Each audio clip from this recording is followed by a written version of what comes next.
Holidays nale, adu namma GT Holidays da. GT Holidays, South India's #1 travel brand. You know you are special when you're with GT Holidays. தமிழர்களின் #1 choice Tamil matrimony. 2026 சட்டமன்ற தேர்தலுக்கான வேலைகளை எல்லா கட்சிகளுமே தொடங்கி இருக்காங்க.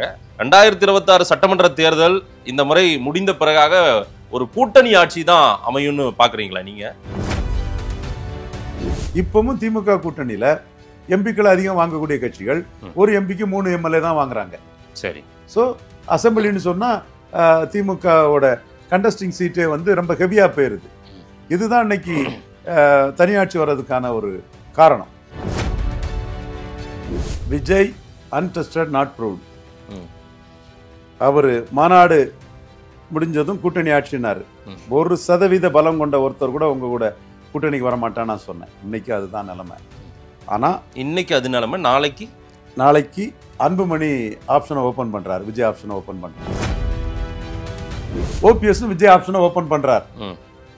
அப்ப untested not proved Vijay, Anbumani, OPS, John Pandian, Krishnasamy 4 பேருக்கு option ஆயிட்டார்.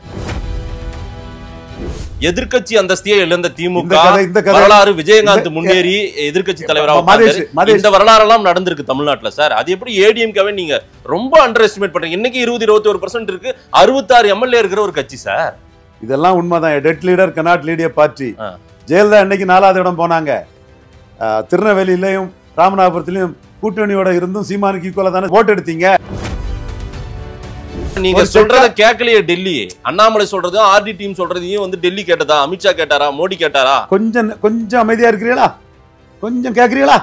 எங்களை கண்டு மிரண்டு போய் தானே பாஜக கூட்டணியில் சொன்னவர் வந்து சரண்டர் ஆயிருக்காரு.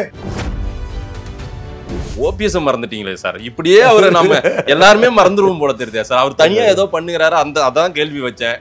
நீங்க கடைசியில இப்படியே விட்டுருவீங்களோ போல தெரியுது. எடப்பாடியை பேசி நீங்க ஓபிஎஸ் மறந்துட்டீங்களே சார். ஓபிஎஸ் ஒண்ணு மறக்க, நம்ம எல்லாரும் மறந்துட போறோம் சார். அரசியல் யாருக்கும் கடைசி பக்கம் கிடையாது. எடப்பாடி, சசிகலா, தினகரன், ஓபிஎஸ் 3 பேரும் சேர்க்க மாட்டார். ஏன்னா தோத்து போன அவருக்கு தெரியும். தோத்தா முக்குலத்தோர் வைப்ரண்டா பொலிட்டிக்ஸ் பண்ணுவான், இவரை தூக்கி போட்டுருவான் தோத்து போன இவரை. அதனால ரொம்ப அலட்டு, கெடுகட்டி ஜாக்கிரதையா இருப்பாரு, சேர்க்க மாட்டார். அது நான் தான் சேர்க்க மாட்டாருங்கிறது தெளிவா சொல்லிட்டு. விஜய் வந்து விஜயகாந்த் பிறந்த நாள் அன்னைக்கு ஆகஸ்ட் 25 தன்னுடைய மாநில மாநாட்டை 2வது மாநில மாநாட்டை நடத்துறாரு. எப்படி பார்க்குறீங்க? விஜயகாந்த் பிறந்த நாள் அன்னைக்கு அவரு ஏற்கனவே மாநாடு நடத்தினாரு, மீண்டும் மாநாடு நடத்துறாரு, வரவேற்கத்தக்கது. விஜயகாந்த் பிறந்த நாள் அன்னைக்கு விஜயகாந்துக்குள்ள மதிப்பை கொடுத்து செந்தூர பாண்டிய தம்பி தானே அண்ணன் பிறந்த நாள்ல மாநாடு நடத்துறாரு, வரவேற்கத்தக்கது. அதன் தமிழர்களுக்கு வணக்கம். பல்வேறு துறைகளில் ஆக சிறந்த ஆளுமைகளை சந்தித்து நாம் நேர்காணல் எடுத்து வருகிறோம். அந்த வகையில் மீண்டும் நம்மோடு இணைந்திருக்கிறார் அரசியல் திறனாய்வாளர் திரு ரவீந்திரன் துரைசாமி அவர்கள். அவரிடம் கேட்பதற்கு நிறைய இருக்கின்ற வாரங்களிடமே கேட்போம். வணக்கம் திரு ரவீந்திரன் துரைசாமி சார். வணக்கம் மதேஷ், எப்படி இருக்கீங்க சார்? நல்லா இருக்கேன் மதேஷ். 2026 சட்டமன்ற தேர்தலுக்கான வேலைகளை எல்லா கட்சிகளுமே தொடங்கி இருக்காங்க. பெரும்பாலும் இந்த கூட்டணி வைக்கக்கூடிய கட்சிகள் எல்லாம் இப்போ கூட்டணி ஆட்சி கோஷத்தை வந்து அதிகம் ஒலித்து கொண்டே இருக்கிறது, எல்லாருமே கேட்டுக்கொண்டே இருக்கிறார்கள். 2026 சட்டமன்ற தேர்தல் இந்த முறை முடிந்த பிறகாக ஒரு கூட்டணி ஆட்சி தான் அமையும்னு பாக்குறீங்களா நீங்க? எங்க பலகீனமானவன், போட் டிரான்ஸ்ஃபரிங் கெப்பாசிட்டி இல்லாத கட்சி, சீட் கன்வெர்ட்டிங் கெப்பாசிட்டி இல்லாத கட்சிக்கிட்ட கூட்டணி ஆட்சி கேட்டுட்டு இருக்காங்க. வின்னபிலிட்டியோட வின்னிங் பார்ட்டிகிட்டே கூட்டணி ஆட்சி கேட்குறாங்க. கொடுக்கறதெல்லாம் எம்பி சீட்டு, எம்எல்ஏ சீட்டுன்னு சொல்லக்கூடிய கட்சிக்கிட்டே கூட்டணி ஆட்சி கேட்குறாங்க. தொடர் தோல்வியில் இருக்கக்கூடிய கட்சிக்கிட்ட, உங்ககிட்ட வந்தாலும் வெற்றிக்கு கேரண்டி இல்லைன்னு கட்சிக்கிட்ட கூட்டணி ஆட்சி கேட்குறாங்க. நீங்க யாரை சுட்டி காட்டுறீங்கன்றத நேயர்கள் புரிஞ்சுப்பாங்க. அதுக்கு முன்னாடி நான் புரிஞ்சுக்கிட்டேன். திமுக கூட்டணி கட்சிகளும் கூட்டணி ஆட்சியை பேசியிருக்காங்க. இன்னைக்கு அண்ணன் திருச்சி வேலுச்சாமி அவர்கள் வந்து அந்த கோஷத்தை எழுப்பியிருக்கிறார். அதை செல்வ பெருந்தகை வரவேற்றும் பேசியிருக்கிறார்.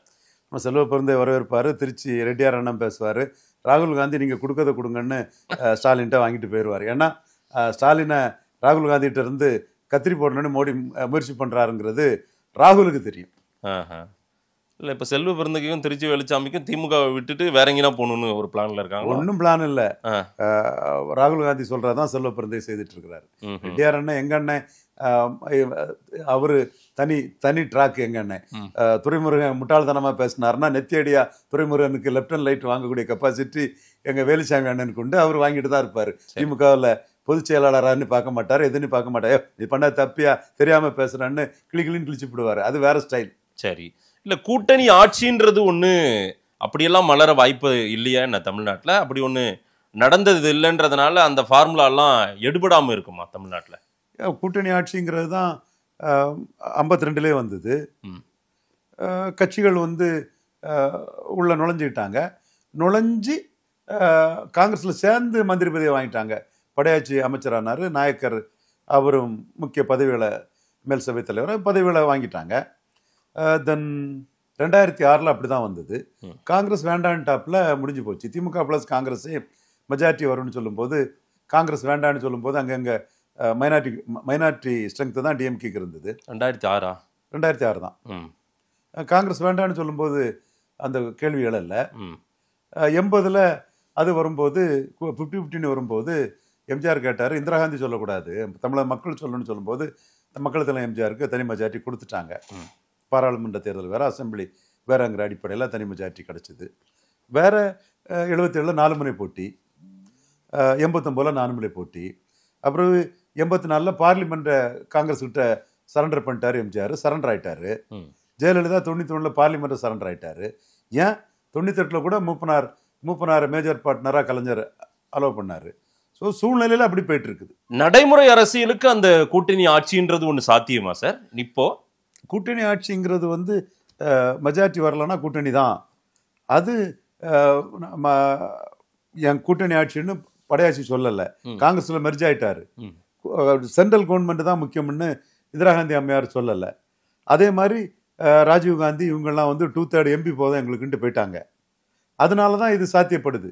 மற்றபடி திமுக ஸ்ட்ரென்த்தும் அதிமுக இப்போல்லாம் அதிமுக வேற 20% தான். திமுக ஸ்ட்ரென்த்தும் 30 அரௌண்ட் 30 ஸ்ட்ரென்த்தில் தான் திமுக இருக்குது.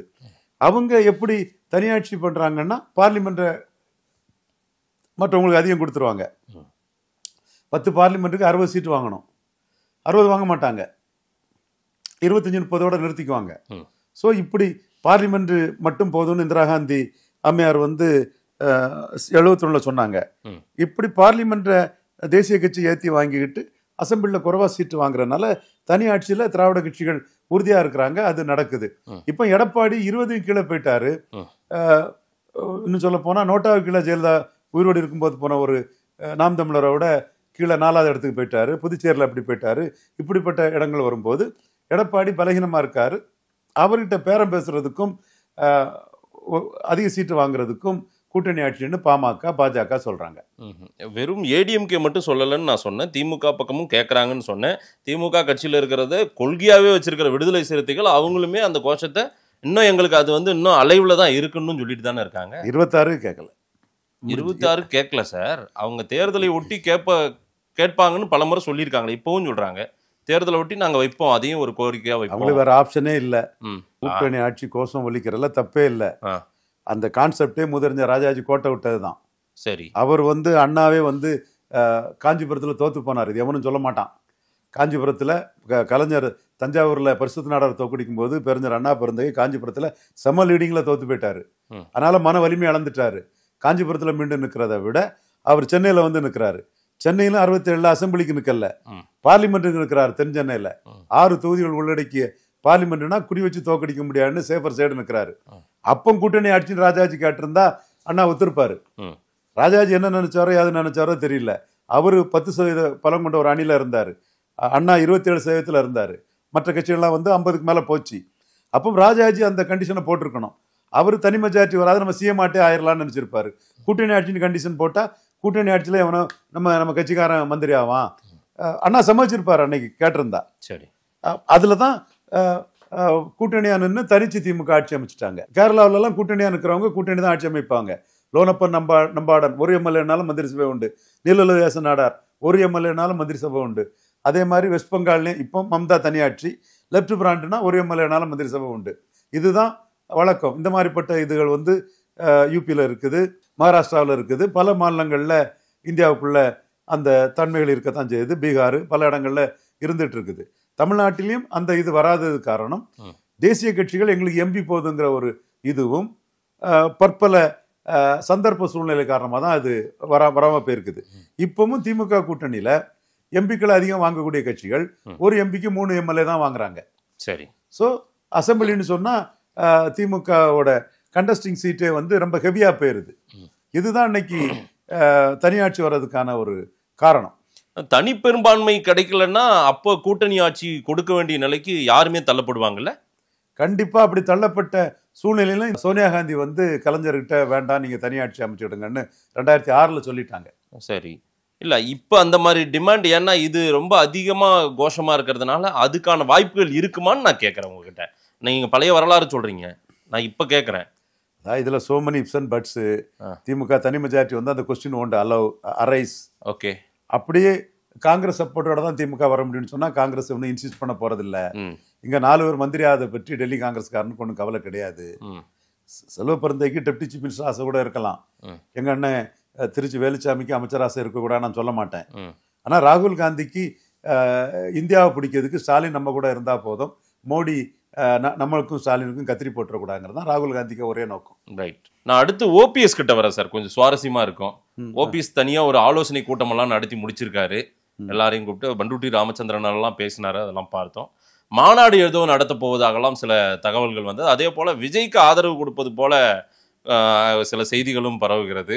பிஜேபி பக்கம் திரும்பி விஜய் பக்கம் திருப்புறாரு போல தெரியுது sir OPS. Vijay untested not proved. அவர் மாநாடு முடிஞ்சதும் கூட்டணி ஆட்சினாரு. 1% பலம் கொண்ட ஒருத்தர் கூட உங்க கூட கூட்டணிக்கு வரமாட்டான்னு நான் சொன்னேன். இன்னைக்கு அதுதான் நிலைமை. ஆனா இன்னைக்கு அது நிலைமை. நாளைக்கு அன்புமணி ஆப்ஷனை ஓப்பன் பண்றாரு, விஜய் ஆப்ஷனை ஓப்பன் பண்றாரு. அதனால எடப்பாடி பழனிசாமி பதறிட்டு போய் பாமக எங்க கூட்டணியில் இருக்குன்னு சொல்றாரு. ஒரு விஜய்ங்கிற ஒரு ஆப்ஷனை அன்புமணி ஓப்பன் பண்ணது நான் தான் சொன்னேன். அன்புமணி விஜய் ஆப்ஷனை ஓப்பன் பண்றாருன்னு சொன்ன ஒரே அரசியல் ஆய்வாளர் நான் மட்டும்தான். அப்படின்னா பிஜேபி ஆப்ஷனை பிஜேபி டோரை க்ளோஸ் பண்றாரா? க்ளோஸ் பண்ணிட்டு விஜய் ஆப்ஷனை ஓப்பன் பண்றாரா? ஒரு டோரை க்ளோஸ் பண்ணிட்டு தான் ஆப்ஷனை ஓப்பன் பண்ணுன்னு சொல்றவன் அரசியல் தெரியாதவன். மூப்பனார் வந்து திமுக ஆப்ஷனை ஓப்பன் பண்ணி தான் ஜெயலலிதாவை சரண்டர் பண்ண வச்சாரு. 29 சீட்டு லெஸ்ஸவுனியில் மூப்பனார் வீடு தேடி போய் 29 சீட்டு கொடுத்தாங்க காங்கிரஸுக்கு. ஸோ ஒரு ஆப்ஷனை ஓப்பன் பண்ணி தான் ப்ரியாரிட்டி எதுவும் அங்கே போய் லேண்ட் ஆக முடியும். க்ளோஸ் பண்ணிட்டு ஆப்ஷன் ஓப்பன் பண்ணா சீட். சரி, நான் அப்படி க்ளோஸ் பண்ணிட்டாங்கன்ற ஸ்டேட்மெண்ட் வேணா நான் திரும்ப வாங்கிட்டு இன்னொரு வேற ஒரு கேள்வி வைக்கிறேன். என்லைட்டன் ஆயிட்டீங்கல்ல சபாஷ் மாதேஷ், பாராட்டுகள் மாதேஷ். இல்ல அமித்ஷா வேணாம், பிஜேபி வேணாம், மோடி வேணாம், அவங்க கூட நம்ம கூட்டணி வேண்டான்ற முடிவு எடுத்துட்டு விஜய் பக்கம் போகணும்னு நினைக்கிறாரா அன்புமணி? அவங்க வேண்டான்னு சொல்ல வரல, அவங்களும் இருக்கட்டு, அங்கதான் நான் இருக்கிறேன். எடப்பாடியும் ஆப்ஷனா இருக்கட்டு. விஜய் ஆப்ஷனை ஓபன் பண்ணா எடப்பாடி பதறுவாரு, அதுதான் மேட்ரு. அதே மாதிரி ஓபிஎஸ் விஜய் ஆப்ஷனை ஓபன் பண்றார். அப்ப untested not proved Vijay, Anbumani, OPS, John Pandian, Krishnasamy 4 பேருக்கு ஆப்ஷன் ஆயிட்டார். இல்ல இதுல யார் யார் விருப்பப்பட்டாங்க? விஜய்க்கு ரொம்ப ஜான் பாண்டியன் ஓபன் ஆட்டே சொல்லியிருக்காரு. என்னன்னு விஜய் ஆப்ஷன்ங்கிறதே ஓபன் ஆட்டே சொல்லியிருக்காரு. கிருஷ்ணசாமி கூட்டணி ஆட்சின்னு இன்னைக்கும் பேசியிருக்காரு. விஜய் சொல்றது கரெக்ட்னு சொல்லியிருக்காரு. ஆமா. அன்புமணி அரசியலிலும் விஜய் சாதிக்க வாழ்த்துக்கள்னு வாழ்த்து தெரிவிச்சிருக்கிறாரு. சோ இந்த 4 பேரையும் நான் சொன்னோம்னா தரவல் இல்லாம மொட்டைச்சாத்தான் குட்டையில விழுந்தான்னு சொல்ல மாட்டேன். தரவல் இருக்கும் போது அதுக்கு எதிராக நான் சொன்னா நான் தான் ஏமாந்து போயிருவேன். இல்ல சார், இந்த இடத்துக்குள்ள நேத்து பாமக எங்க கூட்டணி என்டிஏல இருக்கக்கூடிய பாமக, என்டிஏல எங்க என்டிஏல இருக்காங்க, அதுல இருக்கக்கூடிய பாமக எங்களோட கூட்டணிக்கு வருவாங்கன்னு எடப்பாடி பழனிசாமி சொன்னதுமே அன்புமணி கான்பிடண்டா 4 அமைச்சர்கள் அடுத்த இதுல இருப்பாங்கன்னு ஹெவியா நான் பார்கெயின் பண்ணுவேன்ங்கிறத 35+1 அந்த அளவுக்கு நிற்பேன். பாமக இல்லைன்னா வட தமிழகத்துல எடப்பாடியால ஃபைட்டே கொடுக்க முடியாதுங்கிற நம்பிக்கையில தன்னம்பிக்கையோட அதை சொல்றாரு. அன்புமணி அதை சொல்லியிருக்காரு. டாக்டர் ஐயா ராமதாஸ் அவர்கள் சொல்றாரு அது அன்புமணியோட கருத்து. அன்புமணி கருத்து. ஏன்னா கருத்து இல்ல, டாக்டர் ஐயா தர்றது எம்எல்ஏ போஸ்டுங்க லெவல்ல ஒரு கூட்டணி அமைஞ்சா அவர் நினைக்கிறாரு. சரி, நீங்க வெற்றி பெறாத அணியில மந்திரி சபையில இடம்னு சொல்றது ஒண்ணு, வெற்றி பெறக்கூடிய அணியில எம்எல்ஏ டிக்கெட் வாங்கினாலே கிடைக்கிறது எம்எல்ஏங்கிறது ஒண்ணு.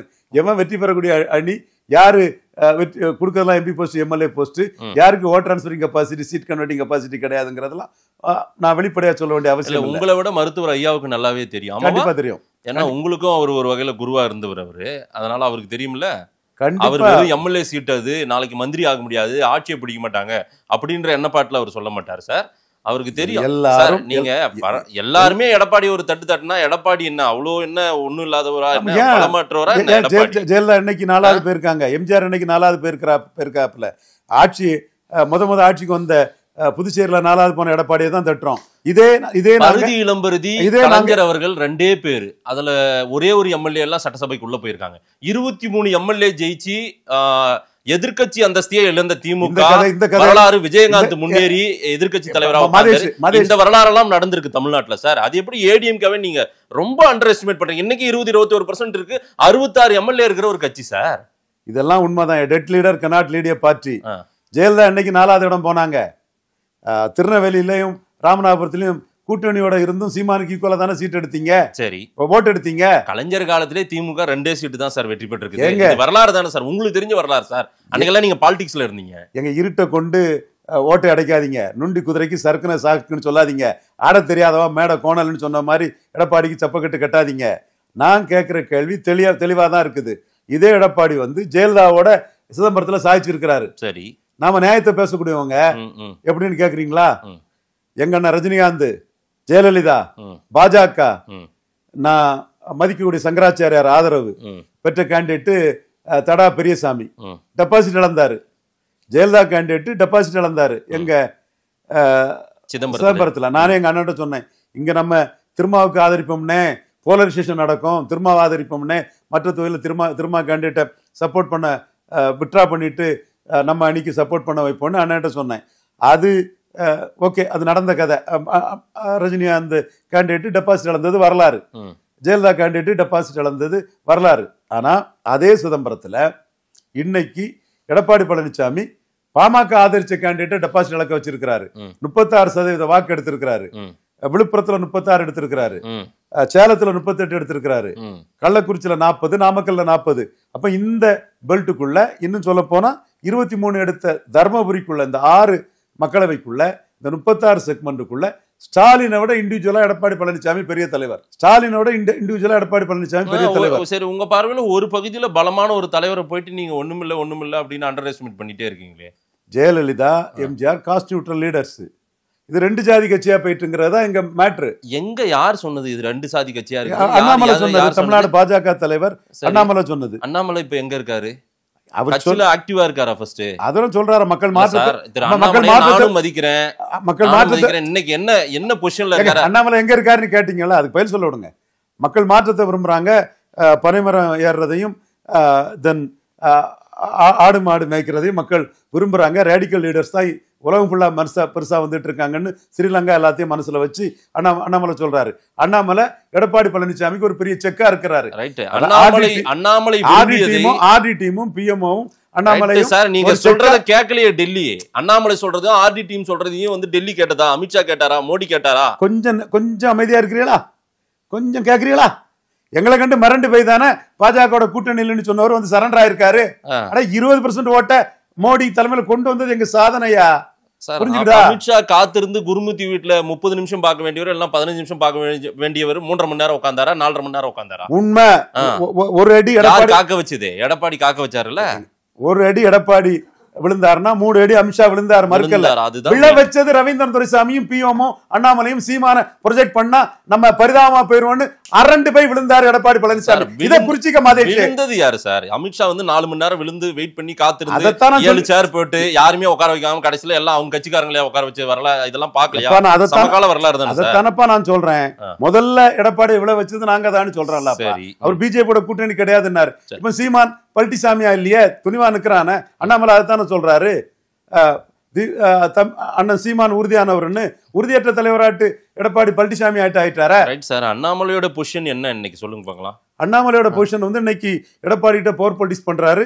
2 ரெட்டலைக்கு ஒரு தாமரை வாங்குறதுக்கு பிஎம்ஓ சப்போர்ட்டோட கருத்துக்களை வெளிப்படையா சொல்லிட்டு இருக்கிறார். யார்கிட்ட சொல்லுங்கிறாரு? வெளிப்படையா சொன்ன கருத்தை தானே வாங்கிட்டு சொன்னேன். அவங்க கருத்துக்கெல்லாம் என்கிட்ட கேள்வி கேட்காதீங்கன்னா. அதெல்லாம் இல்லைன்னா நான் தனிநபர், நான் இப்ப தனிநபர்னா நான் எந்த நிறுவனத்திலையும் வேலை செய்யலன்னா அண்ணன் அண்ணாமலை பேசுனது சார். திரு அண்ணாமலை அவர்கள் பவர்ஃபுல் பர்சன், நான் ஒத்துக்கிறேன். ஆனா அவர் சொன்ன ஸ்டேட்மெண்ட்டை நான் உங்களுக்கு சொல்றேன். அரசியல்வாதி என்ன பேசுறான்னு பார்க்காத, அதுதான் முக்கியம். அதுதான் என்ன செய்யறான்னு பாரு. ஊர் உலகத்துக்கு தெரியணும் இல்ல, உள்ளார உட்கார்ந்து பண்றதெல்லாம் யாருக்கு? அதனாலதான் என்டிஏல இருக்கக்கூடிய பிஎம்கேன்னு என்டிஏ மேல ஒரு அச்சத்தோட ஐயா எடப்பாடி பழனிசாமி பேசுறாரு. அண்ணாமலை எடுக்கிற முடிவு எதிரணிக்கு சாதகமா போயிடாதா சார்? என்ன சார் இது?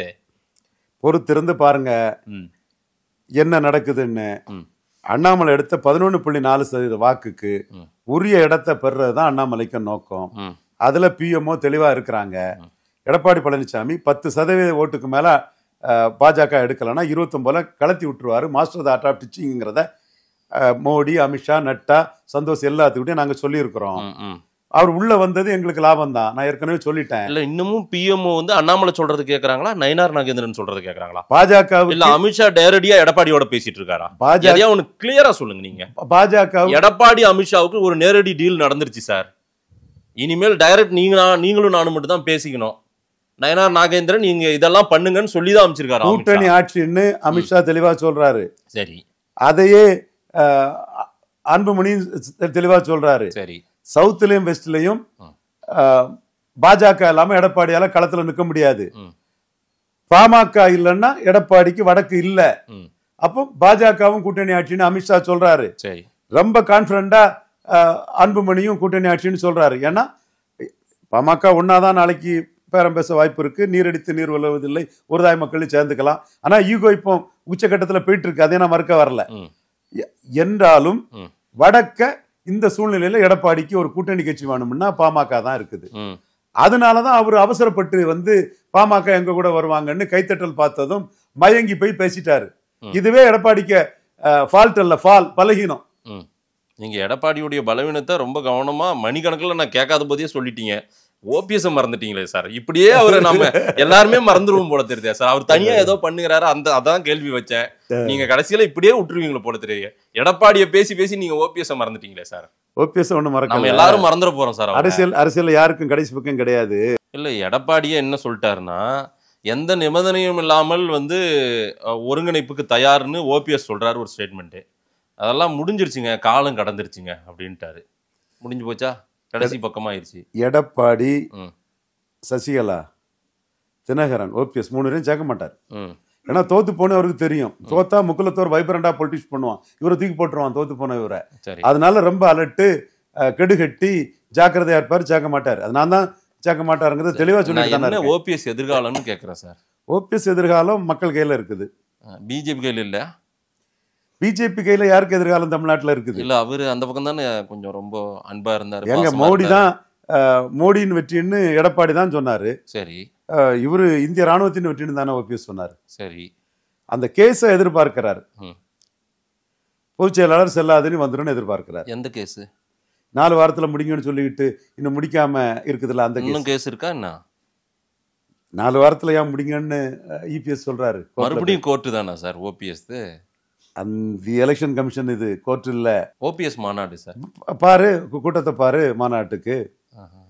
ஓபிஎஸ்க்கு மாநாடு கூட்டமா சார்? 13% வாக்கு எடப்பாடி இழந்திருக்கிறாரு. சரி, சீமானோட பல இடத்துல கீழே போயிருக்கிறாரு. டெபாசிட் இழந்திருக்கிறாரு. ஜெயலலிதாவோ ஓபிஎஸும் எடப்பாடி சேர்ந்து இருக்கும் போது 4வது இடம்லாம் போனதில்லை. விளவங்கோட்டில் 4வது இடம் போயிருக்கிறாரு. சீமானு கீழே போயிருக்கிறாரு. விக்கிரவாண்டிலையும் ஈரோடு கிழக்கிலையும் கண்டஸ்ட் பண்ண முடியாம பரிதவிச்சு ஓடி இருக்கிறாரு. ஒரு நிலைப்பாட்டில இருந்து பல்ட்டி அடிச்சு போயிருக்கிறாரு. இதெல்லாம் ஒற்றை தலைமையின் பலகீனம்.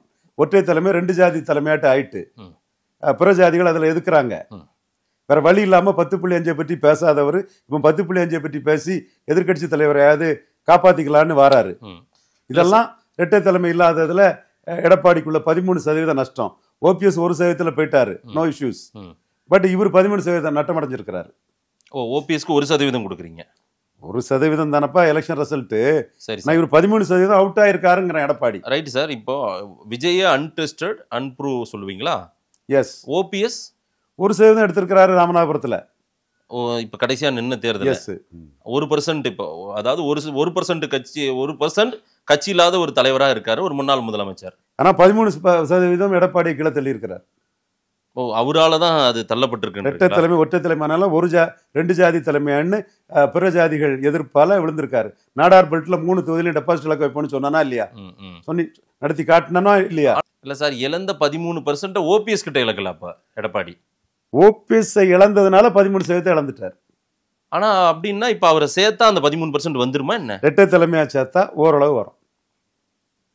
மறுபடியும் முதல்ல இருந்து சொல்றீங்களா சார்? ஆமா, அதுக்கான வாய்ப்புகள் இல்லைன்ட்டாரு, காலம் கடந்துருச்சுன்ட்டாரு எடப்பாடி. அப்போ அவர் அந்த 20% தாண்டி போக மாட்டார். திடீர்னு விஜய்க்கு ஆதரவு கொடுக்க வேண்டிய தேவை ஏன் ஓபிஎஸ்க்கு வருது? விஜய்க்கு ஆதரவு கொடுக்க வேண்டியது. விஜய் ஒரு ஆப்ஷனாட்டு ஓபன் பண்றாரு. 3 முறை முதலமைச்சரா இருந்த ஓபிஎஸ் விஜய்க்கு ஏன் ஆதரவு கொடுக்கணும்? விஜய் ஆப்ஷன் ஏன் ஓபன் பண்ணணும்? அன்புமணி ஓபன் பண்ணியிருக்கிறாருல்ல.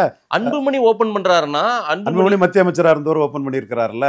விஜய் வந்து விஜயகாந்த் பிறந்தநாள் அன்னைக்கு ஆகஸ்ட் 25 தன்னுடைய மாநில மாநாட்டை 2வது மாநில மாநாட்டை நடத்துறாரு.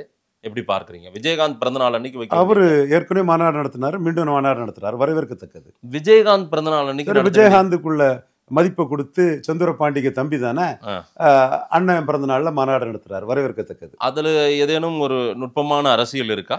விஜயகாந்த் வாக்குகளை ஏதேனும் குறிவைக்கிறாரா? வைக்கிறது எதிர்கட்சி தலைவர் அளவுக்கு வந்த உயர்ந்த விஜயகாந்த் வாக்குகளை குறிவைக்கிறாரா?